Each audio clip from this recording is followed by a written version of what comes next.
안녕하세요. 생기한의원 박치영 한의사입니다. 이번 시간에는 대표적인 바이러스 질환이죠. 사막에 대해서 설명을 드리려고 합니다.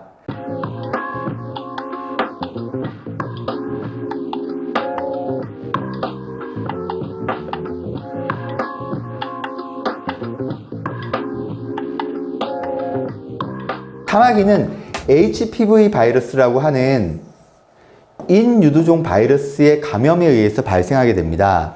이 HPV 바이러스가 정상적인 세포의 핵을 공격하면서 이 바이러스의 DNA를 뿌리게 됩니다. 그렇게 되면 정상적인 세포가 파괴되고 이 비정상적인 조직이 발생하게 되는 거죠. 그게 바로 사마귀라고 하는 질환이 되겠습니다. 피부 바깥으로 이렇게 돌출이 되면서 특유의 구진을 나타나게 되는 그러한 바이러스성 질환입니다. 그럼 사마귀에 대해서 조금 더 자세하게 설명을 드리도록 하겠습니다. 사마귀는 앞서 말씀드린 것처럼 바이러스 피부 질환입니다. 주로 휴먼 파필로마 바이러스라고 하는 인유두종 바이러스에 발생하고요. 전 연령에서 발생할 수 있는데 특히 12세에서 16세 사이에서 발생하게 됩니다. 그리고 최근에 면역이 저하된 분들이 많으시고 그리고 스킨 접촉이 많다 보니까 이 사마귀 질환 자체가 증가하고 있는 상황입니다. 그리고 이 사마귀는 이 환부가 딱딱하고 밖으로 돌출이 되기 때문에 대부분 쉽게 감별이 됩니다. 물론 손발바닥에 발생한 사마귀 같은 경우에는 좀 감별이 조금 힘들 수도 있는데요. 그거는 이후에 자세하게 제가 설명드리도록 하겠습니다. 그리고 신체 어느 부위에나 발생합니다. 머리끝부터 발끝까지 어느 부위에나 발생할 수 있고요. 심지어는 코 안, 구강 안, 그리고 생식기 안, 항문 안쪽에도 사마귀가 발생할 수 있습니다. 그리고 이제 특히 이게 문제가 되는데요. 손으로 만지고 접촉하는 과정에서 다른 부위로 쉽게 퍼져나가는 그러한 속성이 있습니다. 그래서 이 사마귀가 발생하게 되면 가급적이면 그 환부를 만지지 않는 것이 무엇보다 중요하다고 할 수 있겠습니다. 다음으로 다양한 사마귀의 종류에 대해서 한번 살펴보도록 하겠습니다. 사마귀는 크게 물사마귀, 수장죽조사마귀, 편평사마귀, 심상성사마귀, 성기사마귀로 분류할 수 있는데요. 먼저 물사마귀에 대해서 설명드려 보겠습니다. 대부분의 사마귀는 HPV 바이러스라고 하는 인유두종 바이러스에 의해 발생하는데요. 물사마귀는 폭스 바이러스의 일종인 이 MCV 바이러스에 의해서 발생합니다. 그래서 이제 바이러스의 종류가 좀 다른 거죠. 하지만 치료하는 방향성이나 관리하는 방법은 대동소이하다고 말씀드릴 수 있습니다. 물사마귀는 형태가 아주 특징적인 게 있는데요. 이 중심부에 자세하게 보면 함몰이 있습니다. 그리고 이 사이즈가 그렇게 크지 않죠. 대부분 1cm 미만 3에서 6mm 정도의 작은 사이즈고요. 함몰이 되어 있고 돔 모양이 가장 큰 특징이라고 할 수 있겠습니다. 이 피부 각질층이 손상되어 있거나 그리고 특히 소아에게서 전신적인 면역 상태가 약화된 경우에 물사마귀가 빈번하게 발생합니다. 아토피 피부염이 있는 소아에게서 이 물사마귀가 쉽게 동반되는 그러한 경향성이 있습니다. 이 아토피 피부염이 있는 경우에 긁거나 때를 미는 습관에 의해서 2차 감염으로 이 물사마귀가 쉽게 감염되는 경우가 있습니다. 근데 물사마귀는 면역을 개선하는 한약 치료에 의해서 쉽게 치료가 됩니다. 다른 사마귀들은 그 치료가 한약 치료 외에 침 치료나 뜸 치료가 필요한 경우가 대부분인데요. 이 물사마귀는 한약만으로도 치료가 될 수 있기 때문에 특히 아이들 같은 경우에 아픈 침 치료나 뜸 치료를 하지 않고도 잘 개선될 수 있습니다. 다음으로 물사마귀 사진을 보면서 조금 더 자세하게 설명드리도록 하겠습니다. 물사마귀를 조금 확대해서 촬영한 건데요. 자세하게 보시면 알 수 있지만 여기 이 함몰된 부위가 있고요. 돔 모양으로 형성된 것을 알 수 있습니다. 이 소아 환자의 등을 촬영한 건데요. 물사마귀가 굉장히 발생되어 있습니다. 그리고 이제 아무래도 가렵다 보니까 이렇게 상처가 나와 있는 그런 걸 알 수 있는데 이 긁게 되면서 이 물사마귀 바이러스가 급속하게 전신으로 퍼지게 되는 그러한 경향성이 있습니다. 그리고 다음 사진 한번 보시겠습니다. 소아 환자의 엉덩이 사진인데요.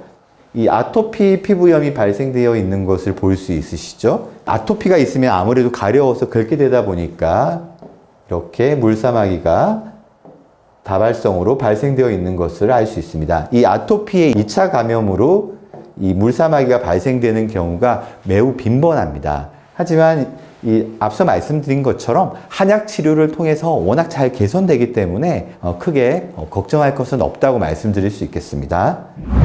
다음으로 수장족저 사마귀에 대해서 설명을 드리도록 하겠습니다. 수장은 손바닥을 의미하고요. 족저는 발바닥을 의미합니다. 손바닥, 발바닥에 발생하는 사마귀입니다. HPV 바이러스 1형이고요.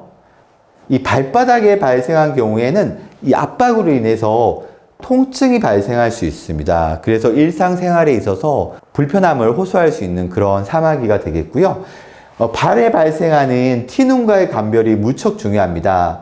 이 티눈은 바이러스 질환이 아니죠. 근데 이 사마귀는 바이러스 질환이죠. 그래서 이 사마귀를 티눈으로 잘못 오인해서 긁거나 계속 만지다 보면 주변 조직으로 퍼지게 되는 경우가 굉장히 많습니다.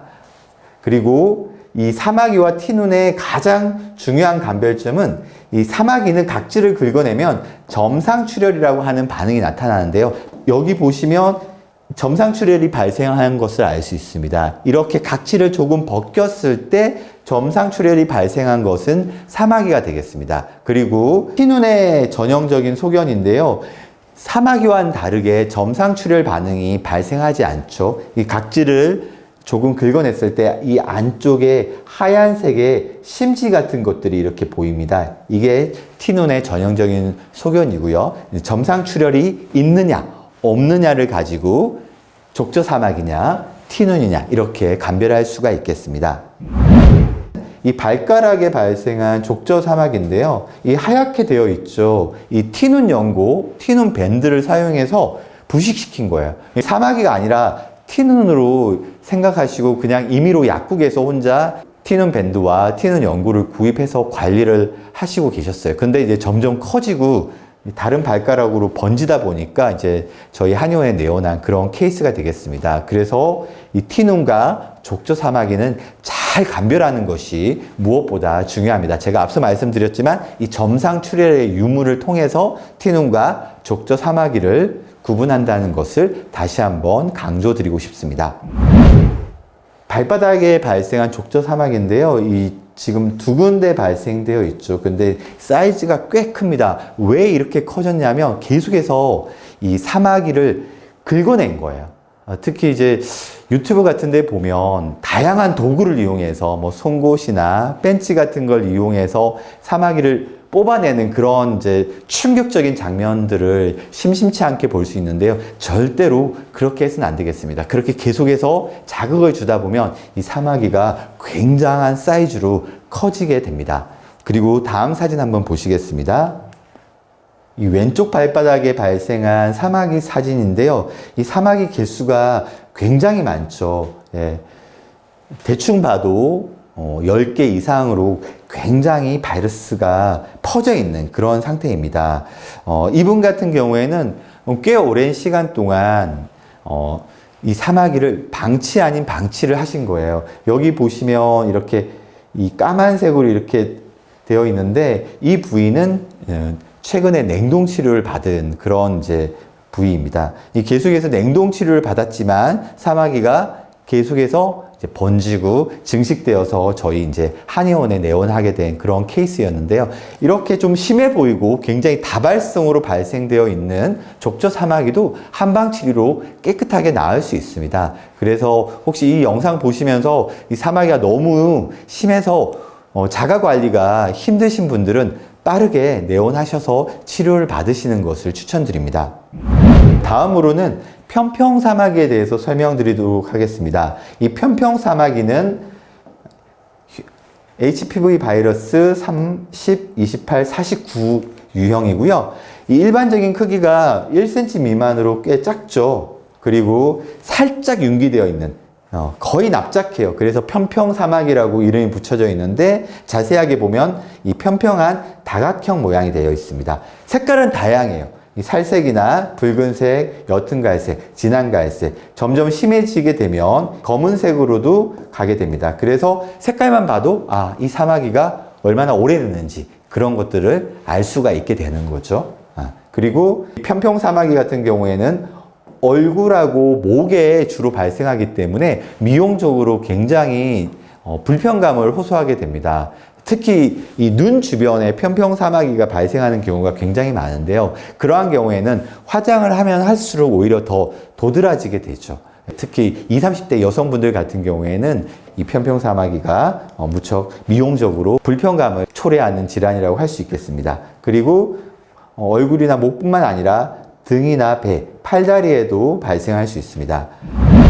편평사마귀는 감별해야 될 질환들이 다양하게 있어요. 이 한관종이나 비립종, 쥐젖, 그리고 피지선 증식, 검버섯이라고 하는 지루각화증과도 감별이 필요하고요. 이 편평사마귀가 약간 붉게 올라오는 경우에는 여드름하고의 감별도 쉽지가 않습니다. 여드름을 쉽게 감별할 수 있을 것 같지만 사실 이 편평사마귀랑 여드름이 혼재되어서 발생하고 있는 경우가 종종 있어요. 그런 경우에는 여드름인지 편평사마귀인지 감별이 쉽지 않습니다. 여드름인 줄 알고 짰는데 알고 봤더니 편평사마귀인 거죠. 그래서 사마귀는 가급적 안 만지고 자극을 주지 않아야 되는데 계속 만지고 짜는 과정에서 주변 조직으로 퍼지게 되는 그런 경우가 비일비재하다고 말씀드릴 수 있겠습니다. 목과 상체 쪽에 발생한 편평사마귀입니다. 굉장히 많죠. 지금 대충 세어봐도 20, 30개 이상이 보이는 것 같습니다. 편평사마귀 같은 경우에는 굉장히 빠른 속도로 또 퍼지는 경우도 있기 때문에 전신에 수십 개, 수백 개씩의 그런 편평사마귀를 가진 환자분들도 종종 있습니다. 그리고 다음으로 심상성 사마귀에 대해서 설명드리도록 하겠습니다. 이 심상성 사마귀라는 것이 우리가 흔히 말하는 일반적인 사마귀, 보통 사마귀가 되겠습니다. 이 손발에 잘 생기는 그런 사마귀죠. 이 HPV 바이러스 2, 4, 27, 29형이고요. 손가락, 손등, 발가락, 발등에 빈번하게 발생하는 사마귀입니다. 이 심상성 사마귀는 주변 조직과 경계가 명확하게 구분되기 때문에 누구나 쉽게 감별이 가능하고요. 또 이게 조금 사이즈가 점점 커지면서 거칠거칠해지거나 이 각질성 구진 또는 결절의 형태를 띠게 됩니다. 그래서 전형적이기 때문에 쉽게 감별이 가능합니다. 이 표면의 색은 회색이나 갈색, 좀 더 심해지게 되면 흑갈색을 띠게 되는 경우도 있습니다.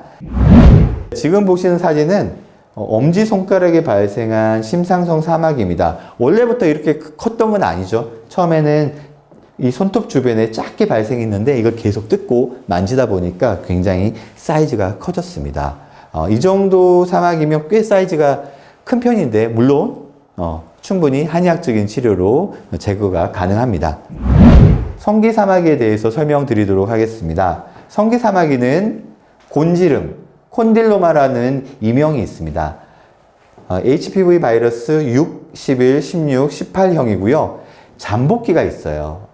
3주에서 8개월 정도, 평균 3개월이라고 알려져 있기 때문에 이 잠복기가 개인차가 커요. 어떤 분들은 1년, 2년 이렇게 잠복을 하다가 발생하는 경우가 있습니다. 감염되고 바로 발생하지 않기 때문에 어떤 경로를 통해서 어떻게 발생했는지 알기가 어려운 그런 애로점이 있습니다. 그리고 전염력이 무척 높습니다. 이 25%에서 60%라고 알려져 있는데 보통 일반적으로 한 번의 성접촉에 의해서 50%의 확률이 있다고 합니다. 그래서 이건 굉장히 높은 수치가 되겠죠.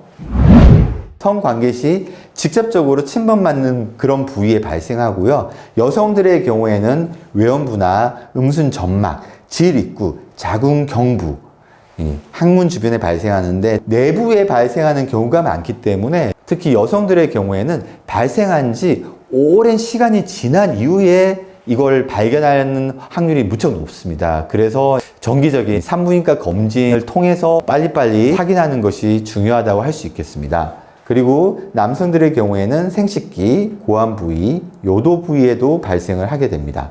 생식기 부위에 사마귀가 있다 보면 이 배변을 처리하는 과정이나 이런 과정에서 항문과 접촉을 하게 되죠. 그래서 이 생식기에 발생했던 사마귀가 항문으로 발생하는 경우도 빈번합니다. 그래서 성기사마귀가 발생을 했다면 이 항문 쪽도 자세하게 살펴서 항문 부위에도 침범하지 않았는지 확인을 하고 만약 침범했다면 함께 치료를 받는 것이 중요하다고 할 수 있겠습니다. 콜리플라워 모양, 닭벼슬 모양, 배추꽃 모양이라고 설명을 합니다. 검색을 해보시면 그 형태가 딱 드러나는 것을 보면 왜 이렇게 표현했는지 아실 수 있을 겁니다. 소양감이 있는 경우도 있고 없는 경우도 많이 있습니다. 그리고 통증 같은 경우는 거의 없는데요. 그러다 보니까 아무래도 이 자각 증상이 없다 보니 이 발견이 늦고 그로 인해서 전염도 쉽게 되고 또 치료도 오래 걸리는 그러한 이제 속성을 가진 사마귀라고 할 수 있겠습니다. 그리고 이 사이즈가 커지면서 괴사를 일으켜서 2차 감염과 출혈 분비물을 동반하는 경우가 있습니다. 이런 경우에 발견을 하는 경우가 종종 있죠. 그리고 특히 여성들의 경우에는 자궁경부암과 관련되어 있기 때문에 무척 관리가 필요한 그런 질환이라고 설명드릴 수 있겠습니다. 지금 보시는 사진은 남성분의 성기에 발생한 성기사마귀입니다. 초기에 발생한 성기사마귀가 사이즈가 제일 커 보이죠. 이게 이제 초기에 발생한 사마귀인데요. 점점 시간이 지나면서 주변 조직으로 퍼져나가 있는 것을 볼 수 있습니다. 수십 개의 이제 사마귀가 발생되어 있는데요. 물론 이렇게 많은 사마귀도 한의학적인 치료로 충분히 치료가 가능하다고 설명드릴 수 있겠습니다. 이번 영상에서는 사마귀의 발생 기전과 다양한 사마귀 종류에 대해서 설명드렸습니다. 영상 보시면서 궁금한 점이 있으시면 댓글 달아주시면 답변 드리겠습니다. 이 영상이 도움이 되셨다면 구독, 좋아요, 알림 설정 부탁드립니다. 시청해 주셔서 감사합니다.